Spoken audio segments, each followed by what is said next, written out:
Buyursa sadece şu prezidenti sayılsın. Ben şu çıngıktı görmeyin artık yine gidip kalanını deyip oyundu ne der? Bunu elimizde bir ümit çaldı da men çünkü. Yemeği çıngı oğlunu bir çetin görüp kalıp sayın deyip işin için çok olmazdı. Bir zaten sayıldı. Sadır Japarov'da Sadır Japarov qanchagashi millatni yotqizib qo'yishni qanaqa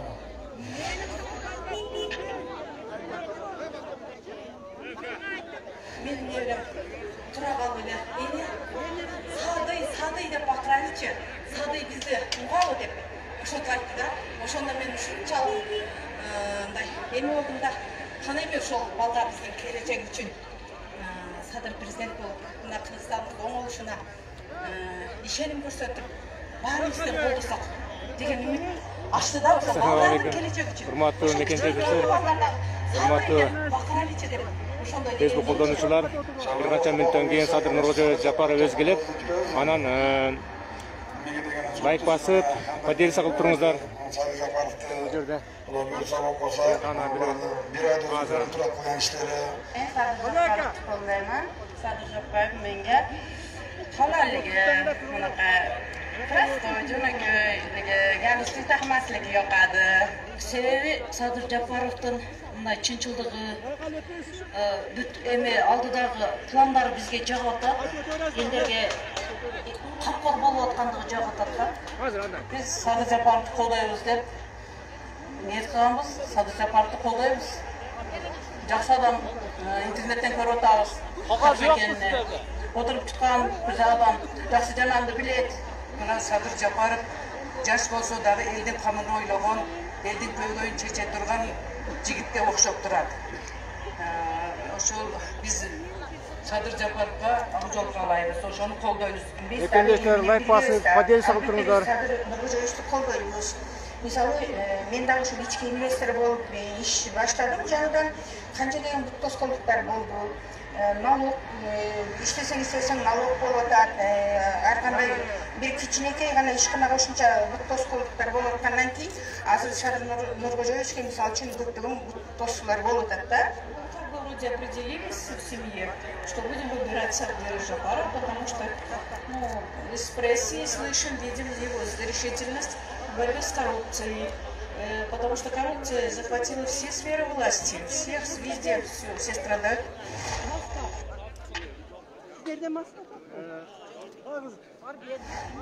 Çok yaxşı işler başladı. Şunun ayağı çıkış gerek de burada. Ben şu şimdi şu bana çakan bilen, şu aile öz bilen şu Sadır Japarov'u kollayımız dep niyet qilib. Sadır Japarov'u saylaymiz da, sebebi bu kişi en taza, en ak taza adam. Şolduktan biz Sadır Japarov'u saylaymiz. Bizim niyetimiz şu oldu. Sadır Japarov'u saylaymiz. Sebebi kılıp otkan işleri Japarov'dan. Programması Japarov. Endi Xudoy buyursa Sadır Japarov bu taza kişi, taza insan. Uşul vaqatchayin bu taza ishlab kelgan. Jana Qirg'izistonning boylig'ini saqlab kelatat, o'z elimizga ishlatat deb ishonamiz. Elдің көзқарашы бойынша, жеке мен өзімнің көзқарашым бойынша, бұл әлбетте біз Садыр Жапаровты сайлаймыз. Бұл кішіден үмітіміз аябай чоң. Жақсы мүнөттөрдө элдик лидер, президентке талапкер Садыр Жапаров келет. Урматтуу мекендештер, лайк басып, поделиться кылып туруңуздар. Кыргызстандын келечеги үчүн чоң иштерди жасайт, элдин жашоосун оңдойт деп биз эми лично мен өзүм чоң ишеним артып турам да, себеби кылган иштерин көрүп атабыз телевизордон.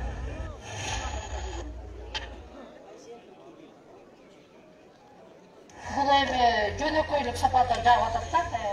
Анан эл үчүн деп жанталашып сүйлөп, жанталашып ошого аракет кылып аткан немени иши жагып атат. Ошон үчүн атабыз, тигилер болсо бири-бирине эле үйө кылып атышпайт.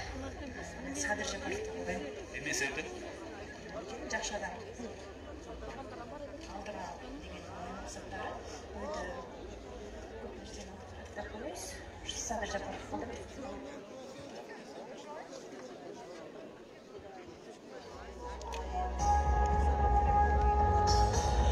Kadandımesi tuğanlar, Kadamjaylı tuğanlar, barıslarına bir kol çağ versengizler. Hakikat üçün güreşken, hiç kimge taymanmagan, hiç kimge düzelemegen, Sadır Nurkoçoevich Japarov'tun Kadamjay elmenen joluguşusun başlayız. Barıslar mı?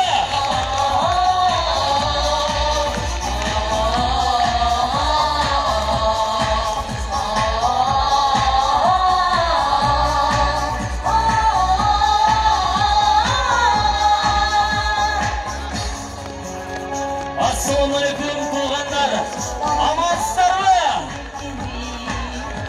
Ana uşunday kutlu bilgün, keremetli, büyük bolgan Kadamjay жерinde бүгін келе отырабыз Құдайға миңгерде шүгүр келтирейле. Барыңыздар бүгүнкү элде күйгөн Кыргызстан озагы жападан жалгыз эл ишеним ичине ээ болгон, буйруса Кыргызстаныбызды эң келечегин түптөй турган Sadır Nurkoçoevich Japarov'тун жолугушуна hoş келиңиздер.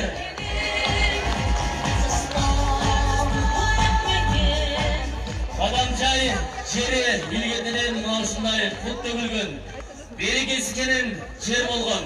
Албетте Kadamjayдан нечендеген эл жакшылары, эл башчылары чыккан албетте тугандар. Алардын бирин атай кетсек, эң алгачкылардан болуп Асан уулу Ыскак хан болгон. Kırgızistan'dan егемендүүлүк үчүн өтө чоң салым кошкон. Аганы көрүп илесет дегенде, андан кийин Абдыкалык Орозбеков болгон. Өзүбүздүн мынакей Kadamjayдан чыккан Кыргыздын чыган уулдары болгон. Кыргызстаныбыздын дагы түптөлүшүнө, эгемендүү болушуна зор салым кошкон. Албетте, андан кийин эле алардын жолун Абсарат Масалиев улаган. Кыргызстаныбыздагы эң мыкты таза иштеген жетекчилерибиздин бири болгон. Ал эми адабиятына көз чаптырсак, Кыргызстаныбыздагы эң алгачкы жазуучу акындардын баш салына турган Молдо Нияз туягырчы болгон. Албетте, Kadamjay эли өзгөчө Азирет Али баскан жерде эң сонун, эң керемет айланасын тоолордурчаган кайда барсам эстен чыкпаган Kadamjay эли эң мыкты, эң сонун эл деп ар ким айткан жай туурабы? Albatta, qishda kelsang so'llarına aq qar basib, jayda kelsang bir jemishlarni shunchalik so'lim bir jashtag'ay damlarda dasang. Albatta, hurmatli mehmonlar, xuddi bilgan yerga kelib o'ldingiz. Baringizlar uşul bizning Qirg'iz Respublikasida talabkor bo'lgan Sadır Nurkoçoevich Japarovni kutgansizlar. Mana uşul bugun kutgan kun kelib, buyursa uşul yerda Sadır Nurkoçoevich Japarov bilan jolug'ushi o'tib жатат. Bir gana sıra var. Sadır Nurkoçoevich Japarov'tun bugünkü jolug'ushida chin yurakdan kelganlar var mikin? Jangroq aytalicha, chin yurakdan kelganlar var mikin? Kırgızstan uchun kuygan, Kırgızstanning kelajagini jarqin jashoo tuzib beraman degan Sadır Nurkoçoevichni qo'llaganlar var mikin? Sadır Nurkoçoevichni prezident qatori ko'rganlar var mikin? Hurmatli tuğanlar, anda bo'lsa kelishib oldik. Hozir bunday qilaylik tuğanlar. Bir necha minutlardan keyin Sadır Nurkoçoevich Japarov tag'maki kelib жатат. Hozir bir jaqshaqay tayyordan oladi. Al insonga al kelganda qo'ldob жатқаныбыздын bir yaxshi dem күчтөрү менен, кыйкырыктарыбыз менен, позитивдүү, жакшы маанабыз менен ал insonga колдогонубузду билдирели. Arаңыздарда туғандар эч качан негативдүү, кыйкырык, бакырыктар болбосун. Бүгүн сиздерге дагы микрофон сунабыз. Албетте, бир гана эреже, тартипти сактап берсеңиздер, көптөгөн инсандарга кыскача суроо беребиз. Sadır Nurkoçoevich менен туп-тура түзмө-түз сүйлөшө аласыздар туғандар. Ошондуктан сиздерден бир гана сураныч, ушундай эрежени тартипти өзүңүздөрдүн маданияттуулугуңуздарды ошол жерде көрсөтүп берсеңиздер, буюрса микрофондорду келишинче бергенге аракет кылат туғандар. Дагы бир жолу Sadır Nurkoçoevichтин чыныгы колдоочулары бар экен? Sadır Nurkoçoevichти президент катары көргөндөр бар экен? Туғандар, мен анда мындай кылайын. Мен Sadır дейм, сиздер президент деп катты куйдуруп коюңуздар. Колдон келеби? Ana, barımız bir alanına kılıp bir tatlı yolu. Sadır! Sadır! Tug'anlar, birinchi ereje yaxshi, endi qo'l chavoqlar bilan aytamiz shuni. Sadir! Sadir! Sadir! Sadir! Rahmat tug'anlar, o'zingizlarga bir qattiqroq qo'l chavoq qo'yingizlarchi minakey. Hurmat tug'anlar, minakey. Ushul kunga chegin Qirg'izistonimizning tushlik jag'in qanchalagan yerlarga borib qidirib жатабыз. O'zgacha so'nim oltidat. Biroq bugungi qadamcha yilidagi shunchalik bilimlikdi, shunchalik intimoqdi, shunchalik minakey madaniyatli ekaningizlarni hozirgi minutdan boshlab ko'rsatganasizlar. Men sizlardan bir g'ana narsa so'radim. Mana ushul jiyin bütkichekni shunday tartibni eng erishini satab beringizlar so'ram tug'anlar. Sadir Nurg'o'zovich Japarov buna biylikka kelganini buyursa 32 kun g'ana ishlatib tug'anlar. Bilmaganlar bo'lsa ayta ketayin. Anındagı bolg'oni 10 günün mana shunday ish yuzida ishladi tug'anlar. Qolgan 22 günün o'zingizlar bilasizlar, o'ta yomon ko'rinishlar bilan har kim har qanday qilib qaralayapti tug'anlar.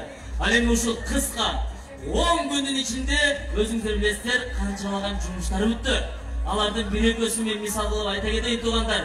Manaki o'zingizlar bilasizlar Qirg'izistonimizdagi qanchalagan azamatlar beguni huquq qo'rg'ash sud xizmatining haqiqatsizligidan, adolatsizligidan beguni turmada жатат tug'anlar. Alimiya Sadir Nurg'o'zovich Japarov o'shalarga rahim qildi. Pandemiya uyg'onda tug'anlar. Kredit alganda arg'asiz bo'lganlardan foizlari javob bergan. Mumkinchilik berdi. Hammangizga tug'anlar kelingizlar. Sizlarga ko'rgan qo'lsholar bilan post beringizlar. Qirg'iz Respublikasining prezidentligiga talabkor Sadir Nurg'o'zovich Japarov qadamcha ellik yil o'tganlar. Qo'lsholar bilan el uchun uygan Sadir Nurg'o'zovich Japarovga qanday to'solamiz?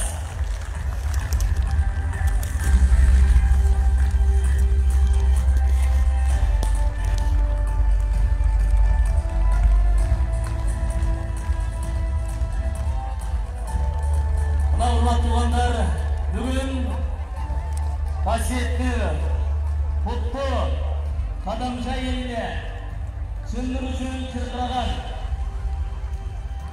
hech kimga bosh yemagan har bir qarapayim elini tuz suylash olgan Qirg'izning kelajagin ko'z olgan hech kimga Qirg'izning qizlari hozir Sadir Japarovga to'g'risida bayon haqiqat uchun barni kurashgan Qirg'izning kelajagini o'nglaydi deb yaxshi bir bel boylab o'zingizlarning o'g'lingizlar Qirg'izistonning prezidentligiga talabkor o'tiradi. Hammamizga ko'rgan bo'lchoqlar bilan o'zingizlarning o'g'lingizlar Sadir Nurg'o'zovich Japarovga qo'llar bo'lsin.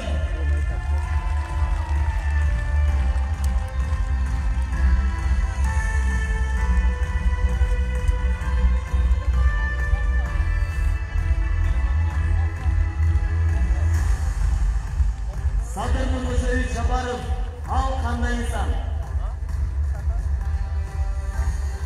Elgin ko'yib birgin, chiligi jashosini birgin, qarapayim eldan chiqib jilibel xizmatdan boshlab, mamlakatlik boshlig'iga yo'lni bosib o'tdi.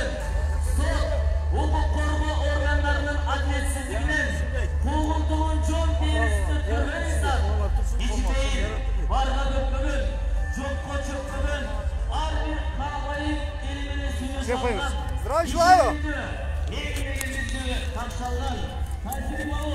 Hayramasında qarapayım adamlardan başlap, siyasi topluluğun liderlerini toplay algan, şılığı 50 lider, Kırgız Respublikası'nın prezidentine Size vereyim mi? Kıska. Sadir Nurg'o'zovich Japarov. Вон там камера пишет, да, мол жерде жаппаңыздар сегинде кандидатты. На прямом эфире. Ben bekle tutayım ben de. Да, можете с той стороны стать. Как раз будете видны там. Bugün Qadamjayda hurmatli tug'anlar cho'ng bayram.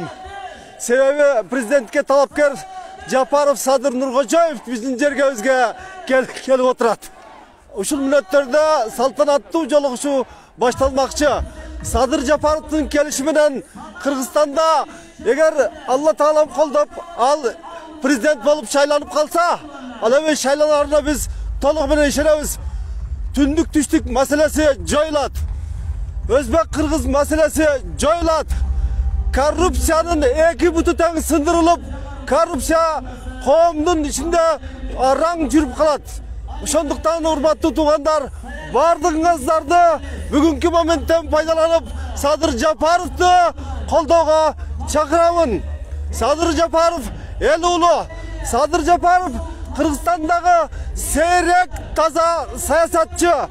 Бүткүл кыргыз эли бүгүнкү күндө ага чоң ишеним көрсөтүп отурат.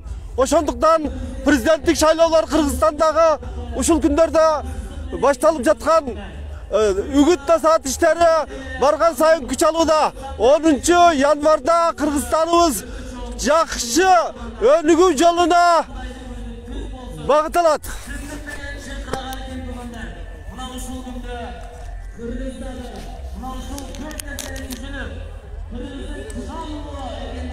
Садыр Нургожоевич Жапаровду алакта турган жерден бийликке алып келип турат.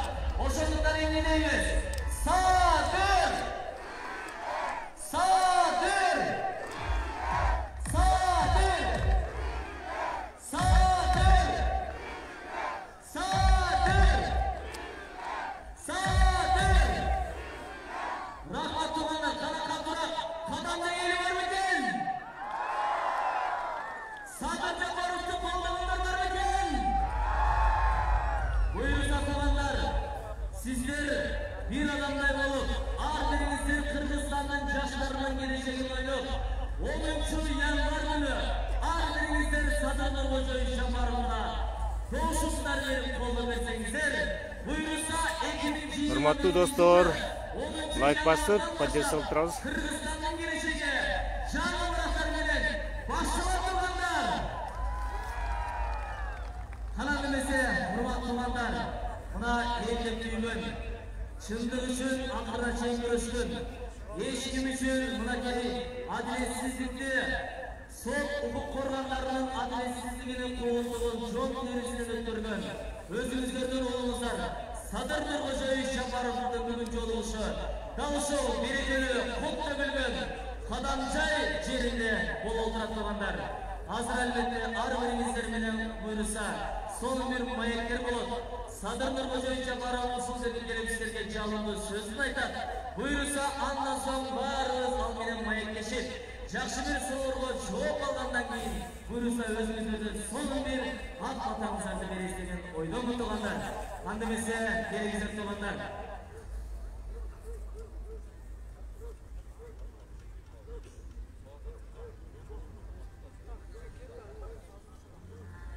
Ардактуу туугандар, мынакей жаңы келгендер бул тарапта турбастан бериңиздер, бул тарапка өтүңүздөр.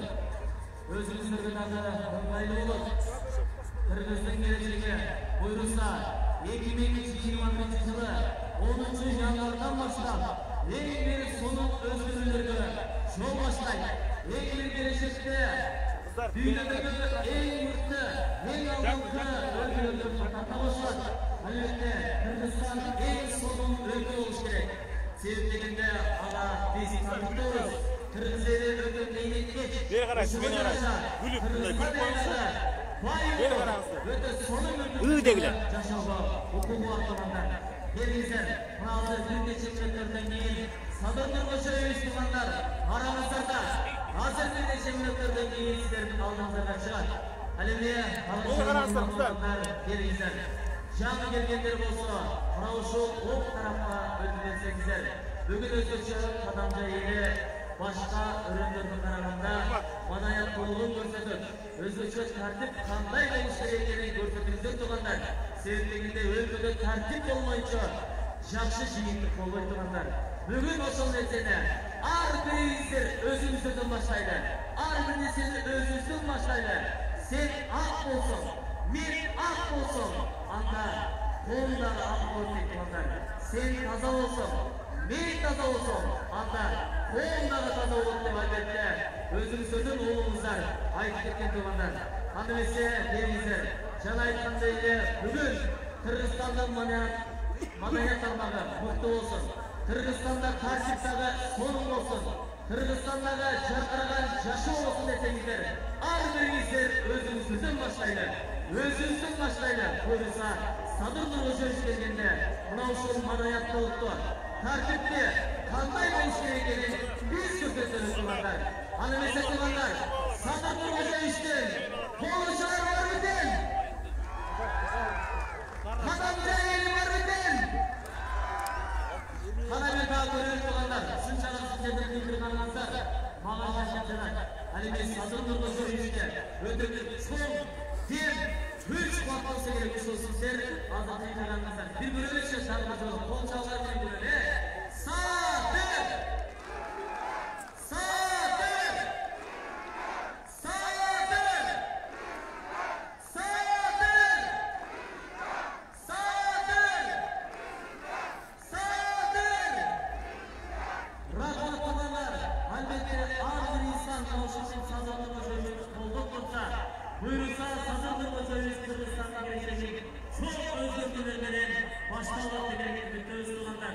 Bunaki buyurursa onun için yanlar günü har birinizler doğuşmuşlarını özünüzler yüreğinizlerine sezip dalışmış olanlar bizim Sadır Nurgojevich'e doğuşmuşları versengizler elbette Kırgızstan'da gelecek yaşlar için çok bir çarşamba sizler tutanlar. Hazırlık çocuğa al insanlar öte cumhurşuklar tutanlar. Al insanlar öte kolsuzluklar var. Kançalanan güçler ankaraflar. Kayseri'den çalmak eken, Kayseri soğuşta eriyeni uzadık engeller. Oşuzun yetsegenler sizler çarşamba verip, oşuzun yetsegenler yol vermeli tutanlar. Bugün usullerden madaniyatlığı takipten tutanlar. En sonun çarşı mamayları kılcıl kolçalar bile elbette bugün geçtiğimiz bir olalı. Adamjay, Sarı. Elbette hurmatlı olanlar cana aytқандайы 10 gündan işleşip tutanlar.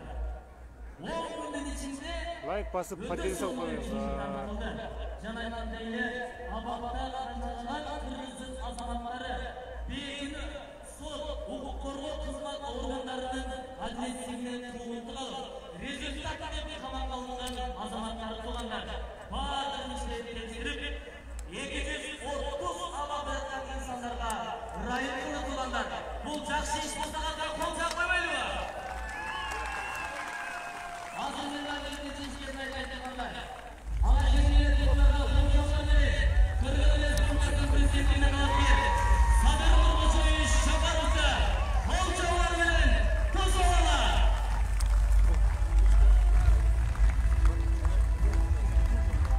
Sadır Nurgojevich Japarov. Al qanday insan? Al elin göbeğim. Şınırı yaşasın bilgen insan. Karabağın elinden başlap, şöyle kızmattan başlap memleketlik başına çeyin çoldu bası ötken insan. Sadır Nurgojevich Japarov.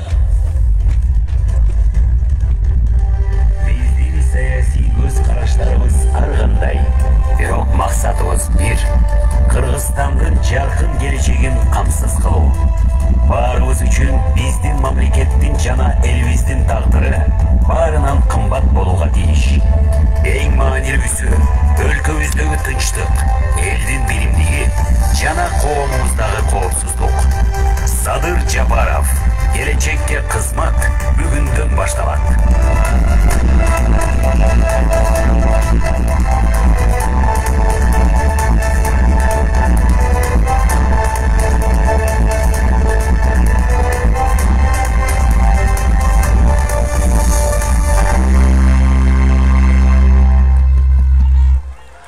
Kırgız Respublikasının mamleketlik gimni жаңғырсын.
Kırgız Respublikasının prezidentligine talapkar Sadır Nurgojevich Japarovga berilет.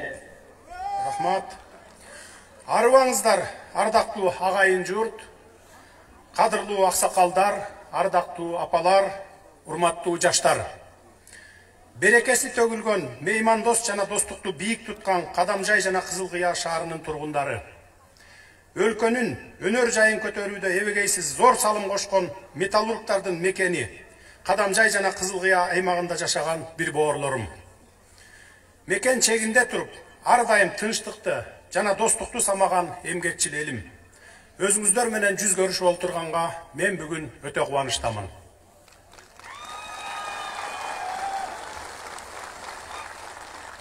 Кадамжай куттуу жер.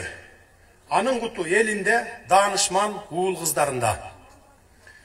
Бул аймак кыргыз элинде зор сый урматка ээ болгон, кыргыз мамлекеттүүлүгүн түптөөгө баа жеткис салымын кошкон тарыхый инсандардын кичи мекени.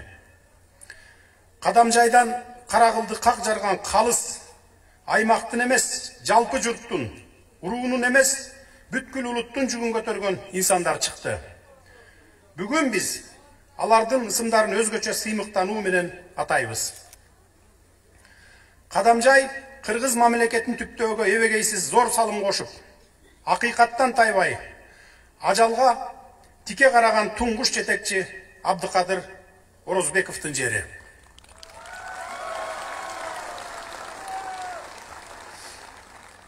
Кыргызстан Компартиясынын борбордук комитетинин биринчи катчылык кызматында адал иштеп, чындык менен акыйкаттын символуна айланган Абсамат Масалиев ушул жерден чыккан чыгаан инсан.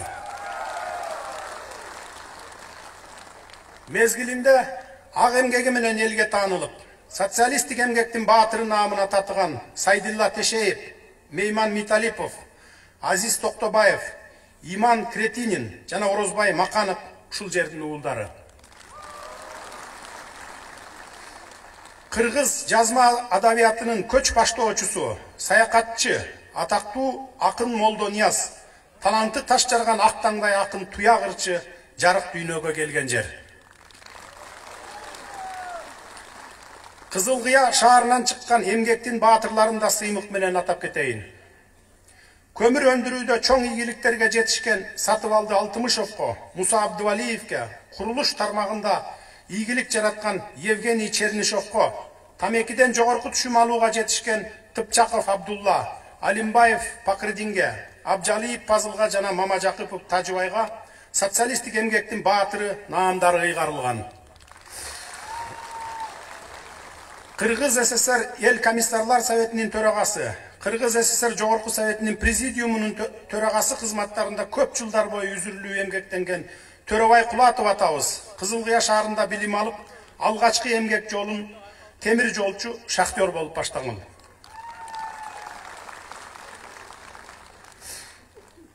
Бүгүн жалпы Кыргызстандын сыймыгына айланган дагы бир топ кадамжайлыктарды жана кызылкыялыктарды атасак болот эле, убакыттын тардыгага мүмкүнчүлүк бербейт экен.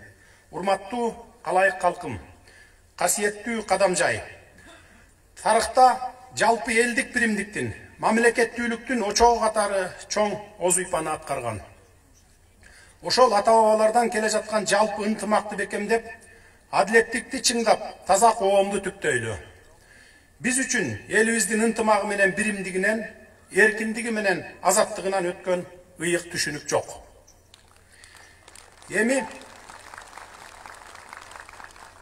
Эми бизге аталар түптөгөн эгемендүү кыргыз мамлекетин бакубат өлкөгө, өнүккөн мамлекетке айлантуу милдети коюлуп олтурат. Жемкорчулукка биротоло чекит коюуга мезгил келди.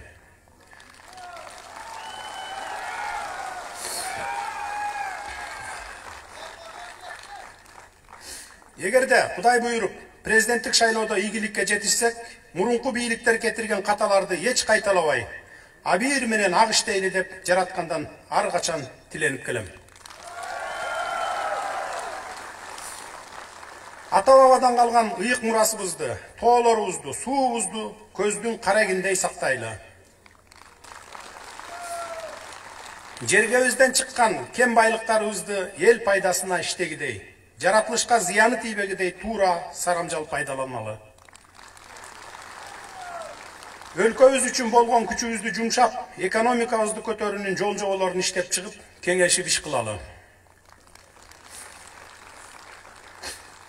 Ардактуу агайын журт, ушунча жолду арбытып, сиздердин алдыңыздарга келгенден кийин Кадамжайдагы жана Кызыл Кыядагы орчундуу маселелерди айта кетпесем болбойт.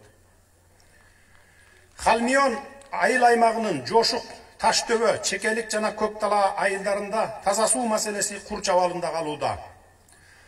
Социалдык кооптонуу жагдайды жаралып жаткан үчүн көз карандысыз канал куруу зарылчылыгы келип чыгууда. Муну республикалык бюджеттен же инвестиция тартуу аркылуу ишке ашырабыз. Ошондой эле Халмион Алга каналынын монолит менен бетондоо иши да турат.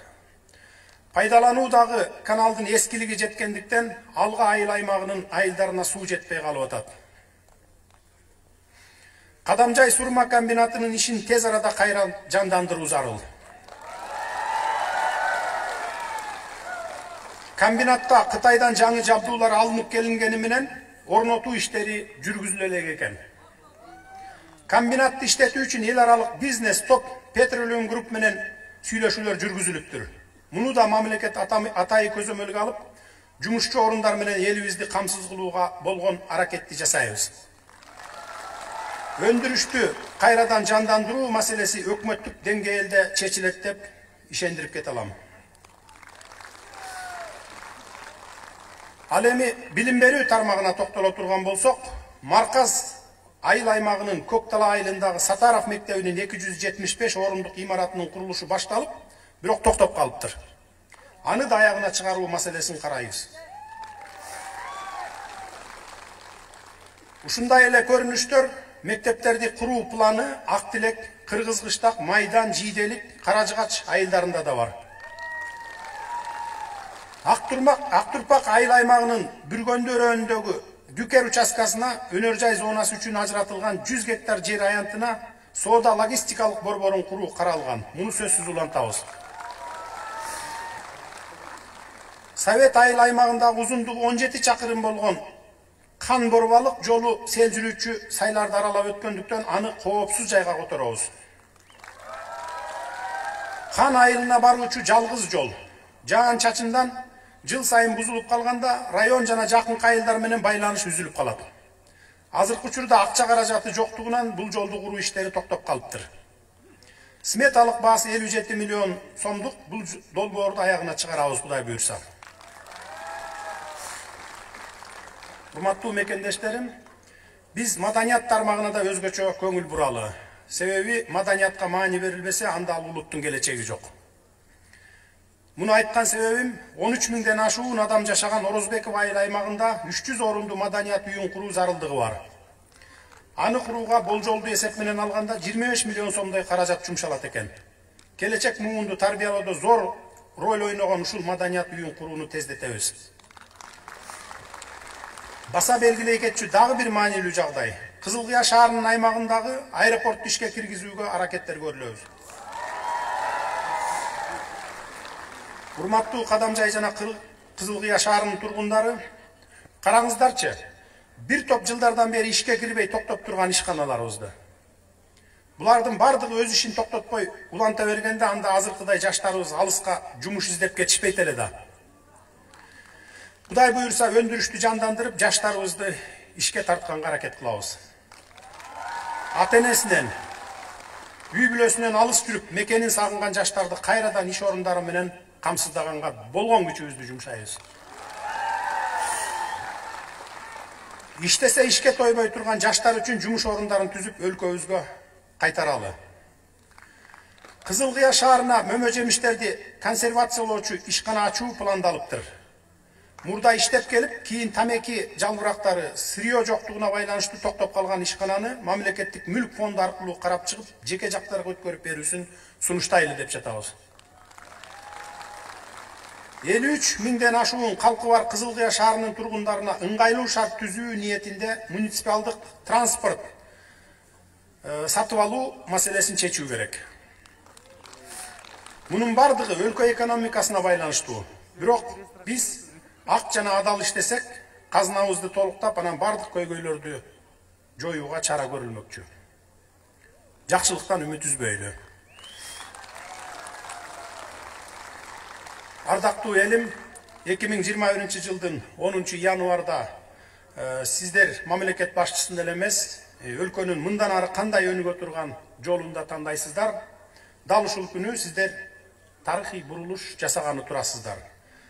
Бардыгыңыздар өлкөнүн мындан аркы тагдыры кандай болот, ошолго дагы добуш бересиздер.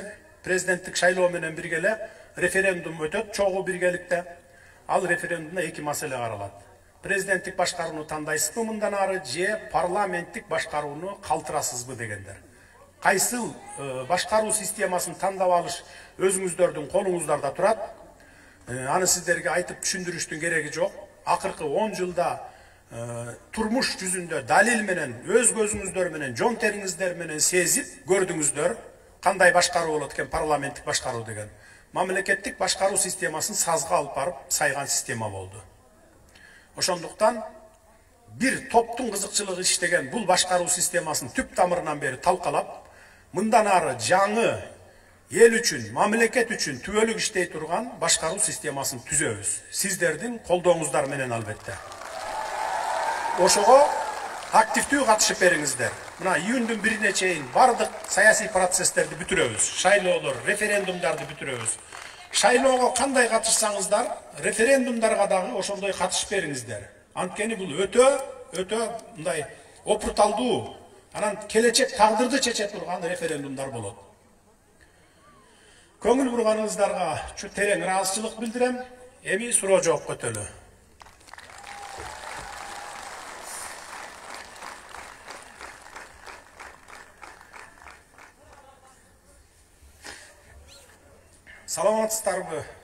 Саламатсызбы келечектеги президент Садыр Жапаров дейт. Рахмат, жакшы тилек жарымыбыз дейт. Азыркы күндө Кызыл Кыя шаарында жатак мектеп жок. Билим берүү системасы да аксап жатат. Бизге заманбап жатак мектеп куруп берсеңиз, элге кызмат кылган мыкты кызматкерлер чыкмак бизден. Амиркулова, Айчурок, Кызыл Кыя, 2 микрорайон.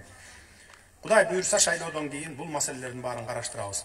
Сиздердин ар бир берген ушул сурооңуздар кагаз жүзүндө берген. Андан кийин микрофонда беребиз.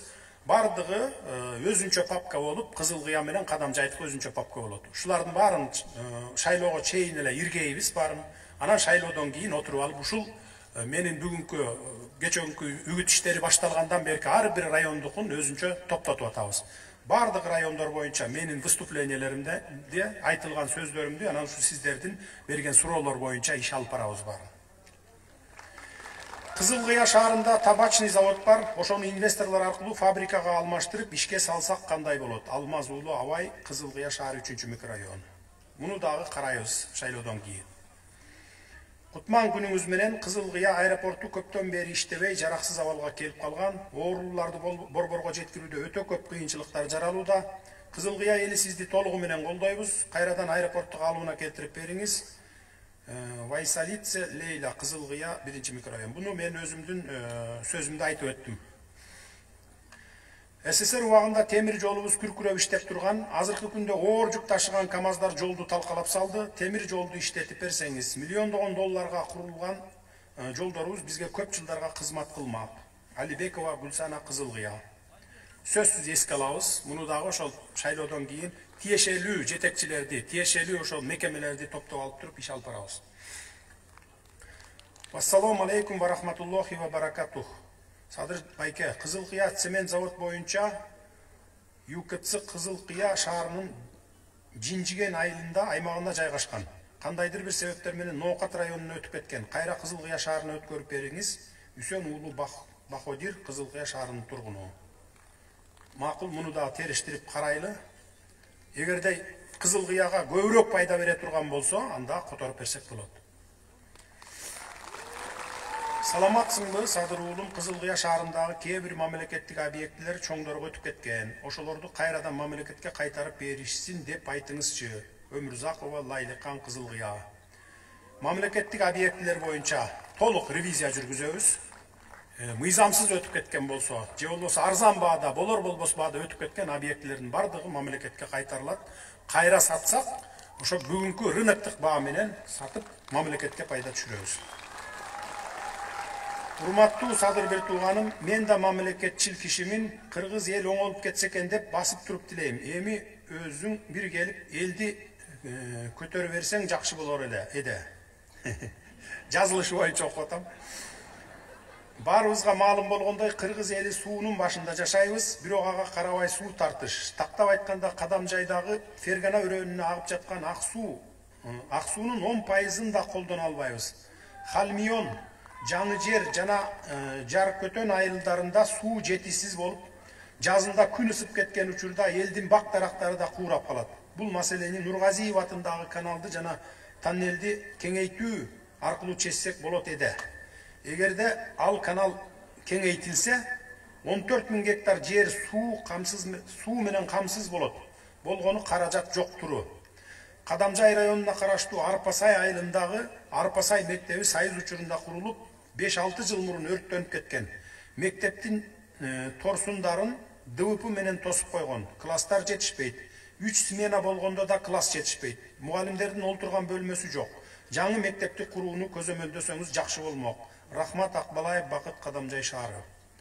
Жаңы мектептер кайсы айылга керек болсо, жана авариялык состояниядагы мектептер 245 мектеп болот экен биздин жалпы республика боюнча.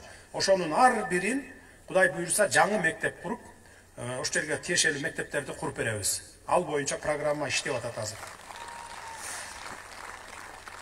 Кызылкыя шаарынын тургундарынын суроолору. Суу маселеси боюнча да карайбыз биз. Жана 10%-ын да колдонбойбуз деп атпайсыздарбы? Анын баарын карайлы. Карап чыгабыз кийин. Жооп болот сөзсүз. Кызылкыя шаарынын тургундарынын суроолору. Салам алейкум Садыр байке. Кызылкыя шаарында таза суу маселеси кыйын болуп калды. Президент болгонуңузда ушул маселени көтөрүңүзчү. Мен Тошмирзоев Алишер, Кызылкыя шаарынын тургунумун. Сөзсүз көтөрөбүз. Элдин тилеген уулу Садыр иним, улуу максат менен аттанган жолуңу Аллахым колдоп жеңишке жетиң. Эми суроом. Кадамжай районуна караштуу Бүргөндүү айылында сайыз учурдан бери газ, нефть чыгуучу жай бар. Азыр ошол кем байлыктар мамлекеттин пайдасына иштебей токтоп турат. Газ насосторунун трубалары мыйзамсыз сатылып кеткендиги жөнүндө сөз бар. Ошол кем байлыктарды мамлекет өзү иштетсе болобу? Мамлекеттин мүлкүнө зыян келтиргендер жазаланабы? Турсунов Абдилхаким, Кадамжай району, Майдан айыл өкмөтү. Мындан ары кен байлыктарыбызды алтын, күмүш, жанагындай баалуу металлдар бар жер байлыгыбызды эч качан жанагындай бир лицензия берип, болбос акчага сатып ийип, андай деген болбойт. Мындан ары бардык кен байлыктар, баягы орчундуу кен байлыктардын бардыгы мамлекеттин кызыкчылыгына иштейт. Мамлекет өзүбүз иштетебиз. Инвестор тартып келсек дагы биз мамлекет контрольный пакет акцияны өзүбүз алабыз. Көп үлүштүн көп бөлүгүн өзүбүз алабыз. Анан бир канча 20-30 жыл болобу, андан кийин анан бардыгы дилердин долялары бизге калгыдай кылып сүйлөшүп атабыз азыр. Бир топ чоң долбоорлор боюнча өткөндө мен иштеп турганда 100дөн ашык инвесторлор келди. Алар менен сүйлөштүк. Алар менен мамлекет кепилдик берсе эле инвестор качпайт бизден. Мына кайра келди, аябай көп келип атат азыр. Ошолор менен иштешебиз. Мамлекеттин мүлкүнө зыян келтиргендер жазаланабы дейт. Сөзсүз жазаланат. Садыр Нургожоевич, мени беймаза кылган бир маселе Кадамжай сурма комбинаттары боюнча. Комбинат 2014 жылдын февраль айынан бери иштебей токтоп турат. 2020 жылдын февраль айында Баткен областынын райондор аралык соту тарабынан банкрот деп табылган. Аны Кыргыз Республикасынын жогорку соту да күчүндө калтырды. Эмне деген табылгыс байлык, башкалар жетпей жүрөт. Сиз бийликке келсеңиз аталган комбинаттарды иштетүү жагы кандай чечилет? Ишиңизге ийгилик, Аллах өзү жар болсун. Эшенкулов Исмаил, Кадамжай шаары. Рахмат, эң туура айтасыз. Биз завод фабрикаларыбызды иштетүүнү сөзсүз түрдө биринчи кезекте көзөмөлгө алабыз. Анткени биздин ушул сурма комбинаты жана башка завод фабрикаларыбыз биздин экономикага бюджетибизди толтура турган булар ушул ишканалар болуп эсептелет да. Буларга эң биринчи кезекте ушуларга көңүл бурабыз. Урматтуу талапкер, сизден Кадамжай эли бир эле нерсени, электр энергиясына болгон лимитти жокко чыгарууну суранышат. Бул маселе боюнча мен айтып жүрөм. Эми ушунча жыл чыдап келдиңер, бир жарым жыл чыдап койгула, жайга жеткиле, анан жайында бүт энергетиктерди чогултуп, адистерди чогултуп, кеңешип алып салганга аракет кылабыз. Антпесе Кадамжай шаарындагы көп кабаттуу үйдө жашаган элдин электр энергияга болгон чыгымдары көп чыгууда. Бир айда 4000 же 5000 сом светке төлөйбүз. Көмүрдүн битта тоннасы 10.000 сом. Мындан тышкары бала бакча, мечит, мектептерде светке болгон тарифтери өндүрүш ишканасы катары эсептелет экен. Аталган мекемелер социалдык объекттер болгондон кийин светке болгон баа төмөндөсө болмок. Бул элдин талабы. Акматова Назгүл, Кадамжай районунун Марказ айылы. Туура айтасыз. Колдойм. Саламатсызбы Садыр байке? Кадамжай шаарында райондук ЗАГС бөлүмү мурдагы бала бакчанын имаратына жайгашкан. ЗАГС кызматкерлеринин иштөө шарты талапка жооп бербейт. Учурда Кадамжай шаарына караштуу Чалташ участкасында жайлашкан мурдагы сүт заводунун имаратына көчүрүү маселеси каралууда. Бирок ал имаратты капиталдык ремонттоо керек экен. Ал капиталдык ремонттон өтсө, ал жерге ЗАГС эмес, паспорт столуну да көчүрүүгө болот. Ремонтко 5 миллион сом каржы талап кылынат имиш. Мамлекет каржы маселесин чечип берсе, элди паспорт жана күбөлүк менен камсыздоо жакшырмак. Кадамжай шаары акбарова кымбат. Колдойм толук. Бул маселени чечкенге мамлекеттин күчү жетет. Кадамжай районунун тургундарынын суроолору. Урматтуу Садыр Нуркожоевич, Кадамжай районуна караштуу Орозбекова айыл аймагында жайгашкан Надыр кенден Кызыл Кыят цемент заводу сырье алат. Кыргыз Республикасынын салык кодексине өндүрүлгөн продукциядан 5% төлөнөт деп жазылган. Ал жазылган нормада 2 жерге төлөнөт деп көрсөтүлгөн эмес да. Атургай Орозбеков айылына караштуу Надыр кенден алынган сырьеого салыкты төлөө жагы өкмөттүн токтому менен бекитилген. Иш жүзүндө сырьеонун баалуулугуна жараша салык төлөнбөй жатат. Надыр кендеги 70% темир аралашмасы бар сырьеонун 1 килограммы 2 тыйындын тегерегинде эле эсептелинет. Сырьеонун баалуулугуна жараша салык төлөнбөгөн үчүн жергиликтүү эл нааразы. Жогорку жакка 2014 жылдан бери кайрылып келебиз. Эч ким уккан жок. Мурдагы экс-премьер-министр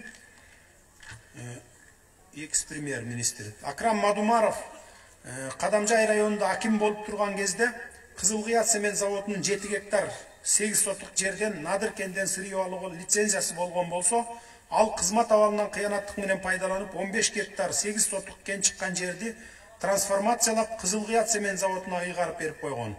Мыйзам бузуулар боюнча жергиликтүү кеңештин депутаттары тарабынан Кыргыз Республикасынын прокуратурасына бир канча жолу кайрылганбыз. Дале жыйынтык жок. Нашарбаев Абдинаби, Кадамжай району, Орозбеков айыл өкмөтү. Салыктар боюнча Кудай буйрса шайлоодон кийин салыкчылар менен отуруп туруп чечебиз бул маселени. Ал эми могу сырье алынган жерди берип койгон боюнча муну териштирип көрөлү. Мыйзамдуу берилгенби, мыйзамсыз берилгенби териштирип көрөлү. Муну жеке менчикке өзүнө алып албаптыр да, заводко берип койду деп атпайбы? Кызыл Кыят цемент заводуна дейт. Кызыл Кыят цемент заводу кимдин карамагында? Мамлекеттинби же менчикпи?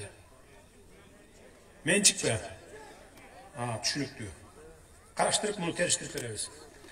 Рахмат көңүл бурганыңыздарга. Эми микрофон менен берсин. Микрофон талашпай, кичине маданияттуураак болуп, жөөлөшүп түтүшпөй, микрофон жулуп албай бири-бириңиздерден. Мындай маданияттуу суроолорду берсеңиздер, сүйлөй турган сөздөрүңүздөр болсо сүйлөңүздөр. Рахмат, бүгүн Кадамжай эле эрежени сактап, кандай сүйлөшүш керек экенин бир башка элге бир үлгү болот деп ишенебиз, туугандар. Ассаламу алейкум, Садыр Нуркожоевич. Кадамжай жергесине куш келипсиз. Кадамжай эли сизди бир добуштан президенттикке колдойт. Мен ушу Кадамжай сурма комбинатында иштегенмин. Бу комбинат мага 5 жыл стипендия төлөп мени Красноярскдан окутуп ушу жерде 25 жыл иштедим. Бул туура эмес, инвесторго сатылганына байланыштуу. Мына оң жагыңызды карасаңыз, оң жакты 4000 адам иштеген, 20.000 тонна сурма чыккан. Сапаты боюнча Оттава, Канадада, дүйнөдө эталон деп эсептелген сурма комбинат 6 жылдан бери мына чирип турат. Иштебей. Sebebi buga ayıptуу kim? Mamleketni başlaganlar to'g'ri emas alып barıştı işte. Bирок men mınavu sunuşumdu 2 yılda uşu yerde 10.000 tonna surma çıkarsa 5 yılda Kırgızistan'da 100 tonna altın çıkara turgan sunuşlarımdı yazdım. Uşunu sizge başka bulaklardan da bergen bolçumu. Bирок жетtiби жетпеди bilbeymin. Uşunu sizge berip koyayım. Lişne de özüm çıktım. Berip koysam bolamı? Bolot, alып kел эле балдар бери. Kala bolsa koyuluva. Балдардан бербейбиz, балдардан. Балдардан берип жиберебиz. Rahmat tuğanlar erejeni sahtap beriңиздер. 2 son bolçulat makul. Aga. Assalamu alaikum. Satnur Xo'jayeviç. Алейкум ассалам. Men Aqtırpaq aylı hökümetinin turgunu Tursumatov adımlanap. Men 30 yıldan beri memlekette tonagan ağaynilerini jönünde söyleyin dedim bile. Alçıbay Tıraliyeviç, Andenesi Kengeş'in tarafası İmarov Almaz Tıraliyeviç. Memlekette 30 yıldan beri tonap geldi. Hurmatlı Satnur Xo'jayeviç, siz uğup koysanız, beri karanız, söyle atkan jaka. Buna men ötkende 17. Oktyabrda sizge arız yaşadım Sadır Nurkoyeme, Kamçıya Kıdışayev'ka arız yaşaganımda bana ben kelatkanında neme yoldan oştum 4 bala karma alıp beni sağlap Alçıbay Tıraliyev'ni dağın bir sağlayın deme jaza turgan bolsam үй bilen öldürüp ederiz dedi. Oşol yerge yaşıp Sancar degen jigit. Buna ben özüm konuğum beren berem sizge. Beriniz, berip jiberiңiz, baldardan berip jiberiңiz, baldardan berip jiberiңiz. Apalardan biraz söyle koysun.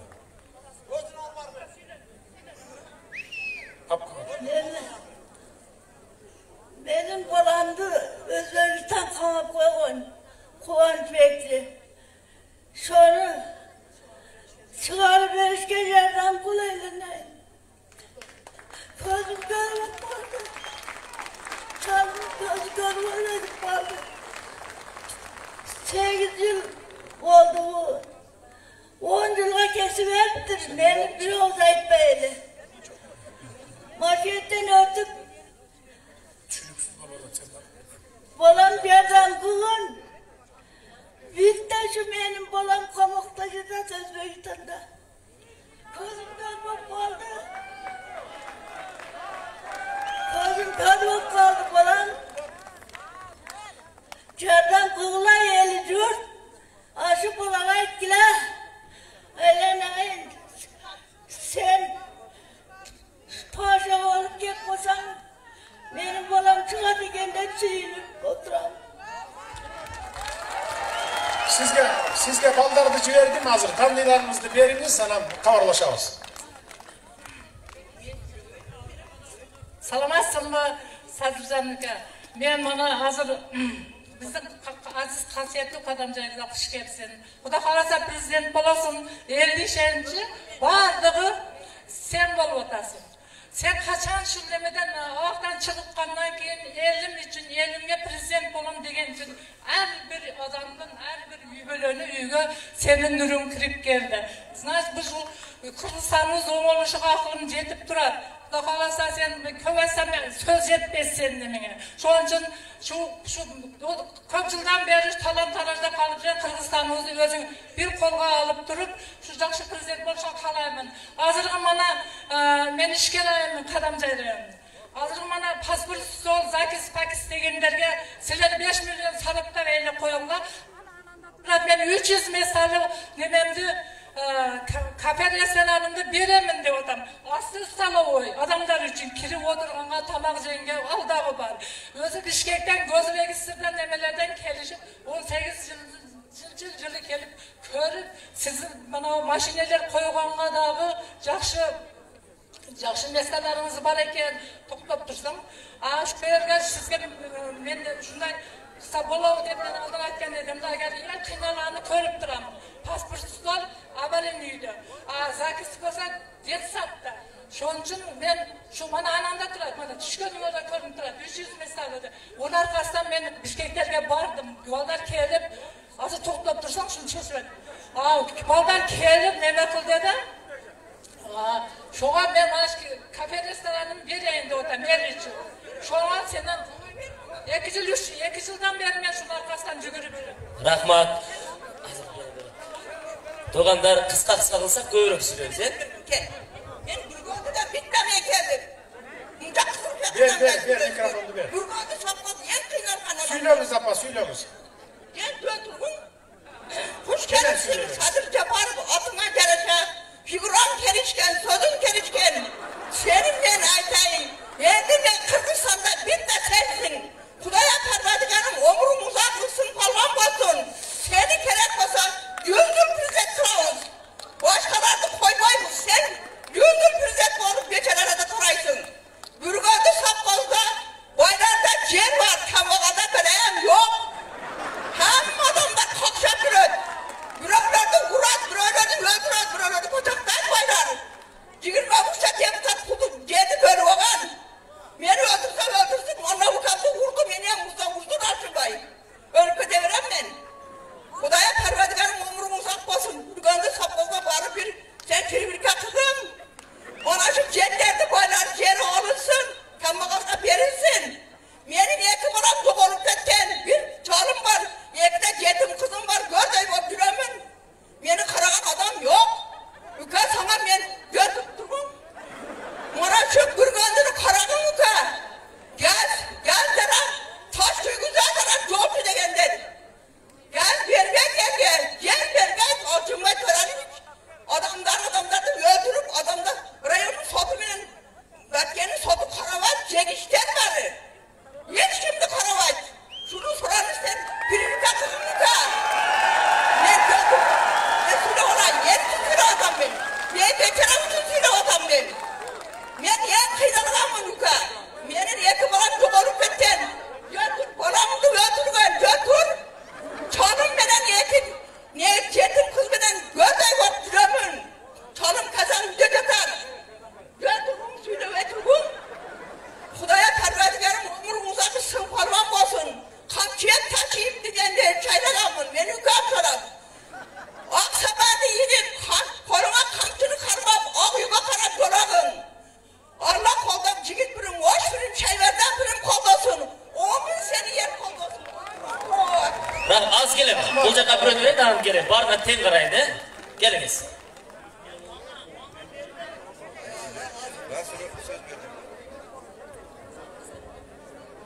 Hurmatlı Sadır Nurkoca, hoş gelipsiz. Biz Kadamcay elleri sizin kelgeniz menен ötө sыймыктанабыз. Учурда өлкөбүздү саясий, экономикалык, руханий, тарбиялык кризистен алып чыгуучу лидерге кыргыз эли муктаж болуп турабыз. Аны сиз деп эсептейбиз. Өзүңүздөргө белгилүү болгондой, өлкөбүз эгемендүүлүк алгандан бери жетекчилер эгемендүүлүктүн баркына жетпей, чет өлкөлөрдүн программасын аткарып, анын натыйжасында кен байлыктарыбыз тонолуп келатат. Ушундай. Кыскача айтканда, менин айтайын дегеним, бүгүнкү күндө Садыр Нуркожоевичке өтө кандай жаман ойлор айтылып атат. Президенттик башкаруу боюнча эки жолу президенттик башкаруу болду, мына дагы ошого кайрылып келе жатат деп айтышууда. Мисалы, ал кезде президенттик башкаруу болгондо үй бүлөлүк башкаруу болгон. Азыр андай болбойт, буюрса элдин аң сезими көтөрүлдү. Эгерде президент шайланып калса, ошол эл менен тыгыз байланыш болуп, курултай күчүнө кире турган болсо, эч кандай диктатордук башкаруу болбойт. Мен Садыр Жапаровду колдогонунун себеби өзүңүздөргө белгилүү. Кен байлыктар боюнча элдин пайдасына иштетемин деп ошол курук тоомат менен абакта отуруп чыкты. Бардык нерсе Кудайдан болот дейт. Бүгүнкү күндө өзүңүздөргө белгилүү, мына Чилдеде Бишкек тез жарылып, коррупциялык мамлекеттик деңгээлдеги иштер ачылды. Андан кийин эл Кудайдан болуп Садыр Жапаровду өзү колдоп келип бийликке олтургузду. Эми калганы туугандар бизден. Ушул Садыр Жапаровду колдоп алсак, келечек муундарыбыздын камына кам көргөн болобуз. Баарыңыздарды чакырып кетем тургандар. Рахмат. Келиңиз, аз берем баарыңыздарга. Assalamu alaikum. Hurmatly Sabir Japarov. Биздин касиеттүү Казамжай жерине куш келипсиз. Sizge yolunuzga iyilik, işlerinizge iyilik, yolunuzga sağlık olsun. Bizim Kırgız elimizde hanı bolup жүрүң. Men Alga ayılının turgununun, Kadamca rayonu Alga ayılının turgunu Ergeshov Almamatman. Bizde azmaz kögölü mesele var. Buna özünüz, dosunuz Kamçıbek Taşiyev aytkандай bir karış yerdi Özbekistan'a başka memleketlerge bermeybiz degen sözü var. Hazır bizim Alga ayılının aymağından 100 hektarcha yer Özbekistan'a ötüp ketip bartat. Onu kandaydır bir demonstratsiya deyilmedi. Oşo menen başka yerlerge almaştırdık dedi. Ya bizge 50 yıldan 60 yıldan beri yaşap o şekilde özünün Kırgız turgunu bol жүрген жерде adamların үйlerini огородтордан жол өткізіп шекара тартатmış. Yani oşoğa bir kayırıp koysanız. Daha bir bizim Alga ayının en bir kögölü meselesi bize ex hükümet bol жүрген Жүзбаев Abdümittal degen adam var. Hazırgı mezgilde bizim Kadamcay rayonunu Ekotekin inspeksiyası yürüsü bol işledi. Aldın iki yolu hükümet bolğan. Oşo hükümet bolğan mezgilde bizden Soyuz mezgilde kurulgan tabak saraylarımız var idi. Bu yeldin, memleketin mülkü bolğan yerde özünün çeke kızıkçılığı. Anı meçikleştirip algandagın, anı hiç kadar ariyet işkanası açtım deyip dokument yüzüde. Amalda hiç teke yok, bürtüp darak kökletken yok. Buna 20 yıl boluptur, oşonu alır 25 sötlük, 50 sötlükünü bölüp 250 bin, 300 binden satıp yeter. Al, bu özünün çeke kızıkçılığı, özünün amalından faydalanıp, hükümetlerde sıkımga alıp жүрüp, oşa işti kılıp atatı, hurmatı Sadır Nurgocaev. Uşunu közömelde verseniz, en bir yerli kögöy, bizim Alga ayında hazır. 315 adam ballar var eken yaşlar, arız bergen cerge. Al olsa 6,5 hektar jerde eylep yatar. Uşuğa bir köngül burup жазып alsanız ama sizge işlerinizge iyilik, Kırgız eline kan boldu verin. Bir ata bir apağımız bakıp verelim. Kuş gelsin Sadır elim. Seni prezident bolat eken dep ata enelerin erkelep atабыз. İğnilerine ata kızlarına ata bolup atasın. Oşon üçün seni işine iyilik dileymin. Daima işin aldığa bolmuna şu seni körüp biz şunçalık algı baldarımızga erkelegende, atalarımızga erkelegende bolup жатабыз. Anan sana bir soru. Gece Oş'ta söyledi deputat. Pensiyonu 9 bin çeyin kötüremiz dep. Anan dağı bir atın aytpayla koyayım. Bir lider çıktı dağı. Bu katta buga işenbegile sizler aldanıp jatasыңар. Hiç kaçan sizlerдің pensiyalar kötörülmeydi. Bu jette yanıvarda pensiyadağı berilmey kalışı mümkün dedi. Uşul çın mı? Rahmat. Туғандар, бұл тарапқа дағы тегіз қарап қойылы, барына тегіз қарайын. Pensiya berilет, ал эми көтөрүш боюнча бюджетке жараша болот да. Эгерде бюджетте 2 есе, 3 есе болуп көтөрүлсө, анда көтөрсөк болот. Жакын арада убада бере албайбыз. Анткени бюджетти билесиздер өзүңүздөр, тартышта мисалы. Бара жанагы чоң долбоорлорубуз иштеп кетип, ошолордон пайда, жакшы пайда түшсө, анда сөзсүз көтөрүп беребиз.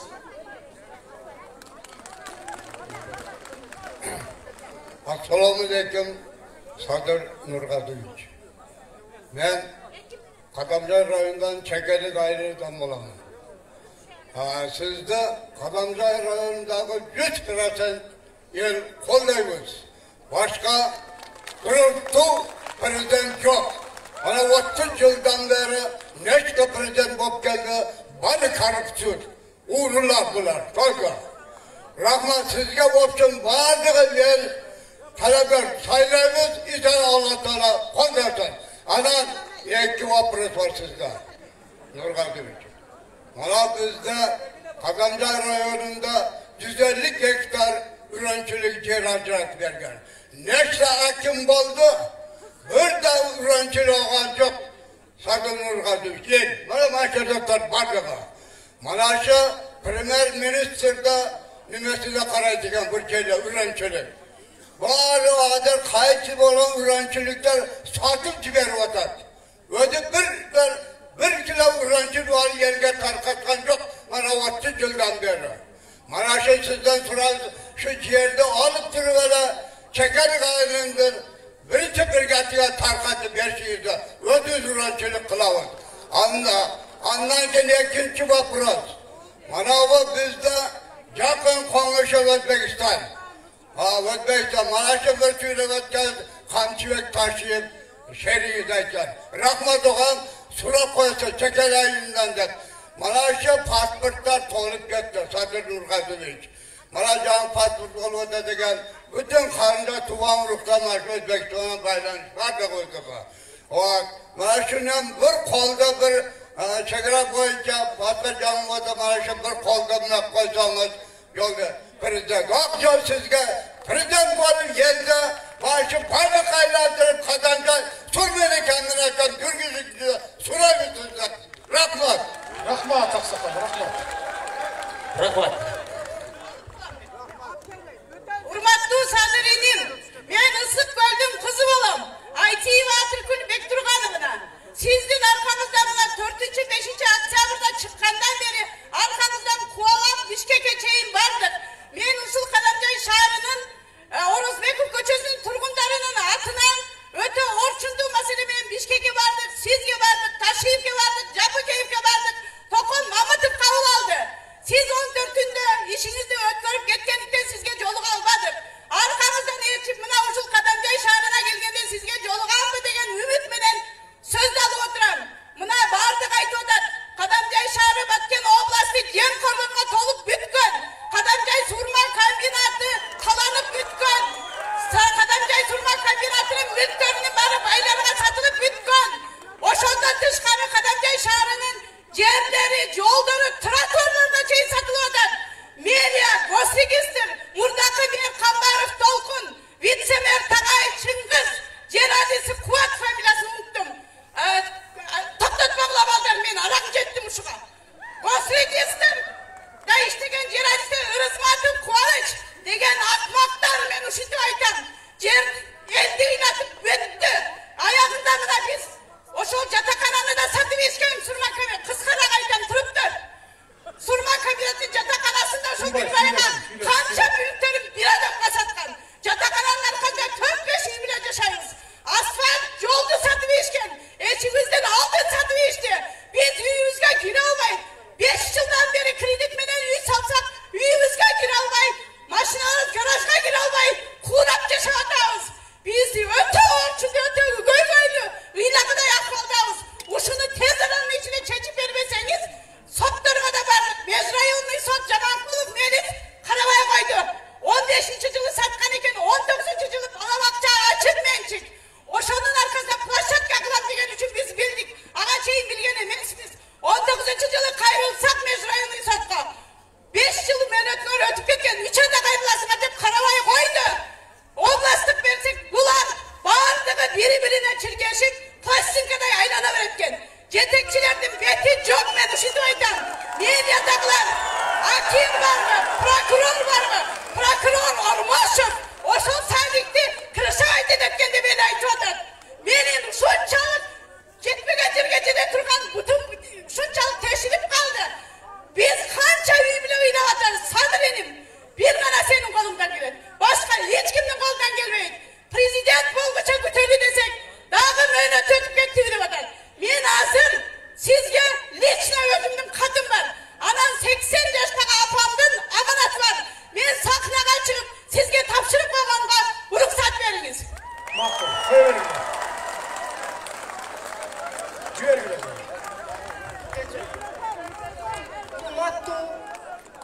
Prezidentke talapkar Sadır Japparovich, men Kadamjay şahrında yaşayın, adı jönüm Saliyeva Rayhan. Men sizin yolunuz daima şıdır bolsun. Kırgızstan'a prezident bolup, Kırgızstan'ı dünyaga dünküretken en algaçkı prezidentlerden bolos dep men çın yüreğinden Kadamjaylıklar balığız, işenip turabız. Men jogorı malumatlı, legendarlı agronom bolup işteymin.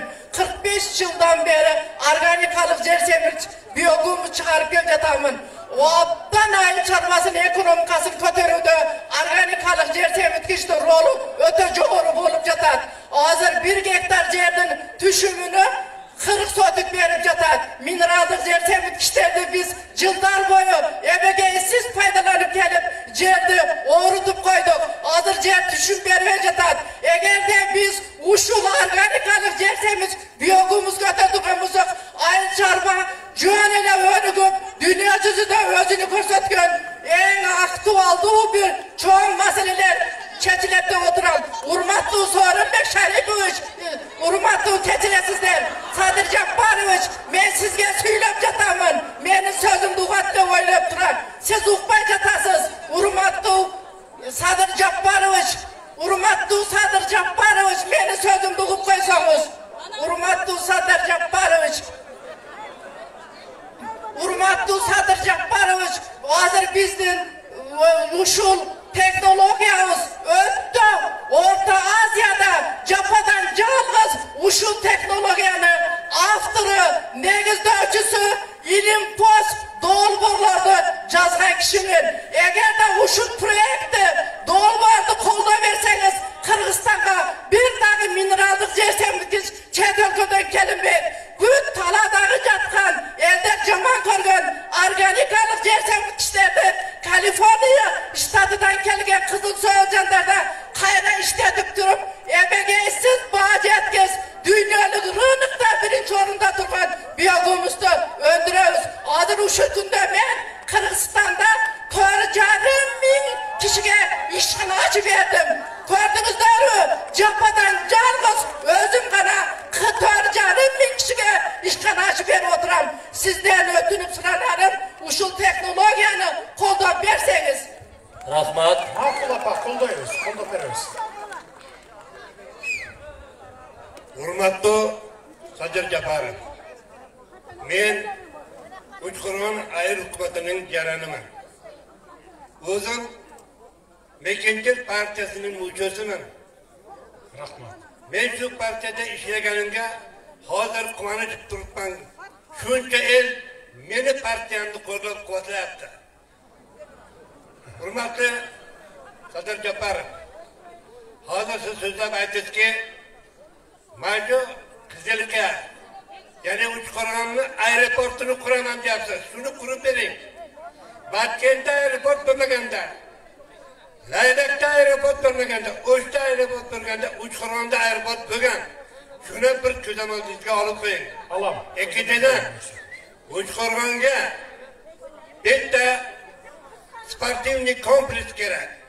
Bizda daramizda bu yerda Chavoy, maydon, Qayrag'och, masalan, Ayirmatda, Uchqo'rg'on Ayirmatda bir daga kompleks yo sportivniy bir stadion yo'q. Ikkinchidan, hozir. Uchinchidan, mana Uchqo'rg'onga toza suv masalasini ham bizga yordam bering.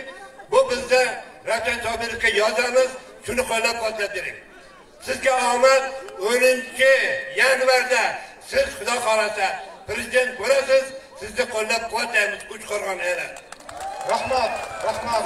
Sadir Nurg'o'jayev, Qirg'iz mamlakatining жалғыз gana prezidenti siz deb elestetemiz. Anın emi bizde Maydan aymağında bir gana çoğun köy var. Şambısay altın keni boyunca hiç kanday eldin mağulduğusuz şaşırıştı, korrupsiyalık türdü, kazılıp çalgında o işi jürüp bütpey azırlık günde eldin karşılığı menen iş жүргүзүлбөй турат. Канчалаган кайрылуулар менен межбедимиздик комиссия келип текшерип лицензиясын атазбайт деген жыйынтыгы менен биз жогорку органдарга, жогорку кеңештерге бүт кайрылдык. Бирок азыркы күнгө эч кандай чечим жок болуп атат. Майдан айылынын бүт ичинде ушул Шамбысай кени, Z-Explorer компаниясы ушул жерге келип эмекиптат. Ошон үчүн сизден суранар ушул кенди жаба берет деген үмүттөбүз. Элдин ичиндеги экология көйгөй туулат. Ошол жерде Исфайрам дарыясы өтөт. Ошол 150 миңден ашык адам камсыз камсыздалат ошол суу. Сиздерден суранып кетем, жооп берип койсоңуз. Эгерде макул биз караштырабыз муну, эгерде кандай гана кен байлыктар болбосун, ошол казылып атып, анан аягында жашаган элдерге зыяны тийген болсо суу аркылуу, анда андай кендерди токтотобуз. Анткени биздин элибиздин ден соолугу кымбат. Кен байлыктан дагы, акчадан дагы ден соолугу кымбат. Карап беребиз аны. Assalomu alaykum. Hurmatli Sadir Nurg'o'jayev, Qadamja rayoniga xush kelibsiz. Rahmat. Bugun shu жерде тұрған елдің барлығы сізді қолдап келді. Алла Тағалам şu Қырғыз еліге күйді оқшайды. Сізде инсанды бізді Қырғызстанға президент болуға мүмкіншілік беріп отады.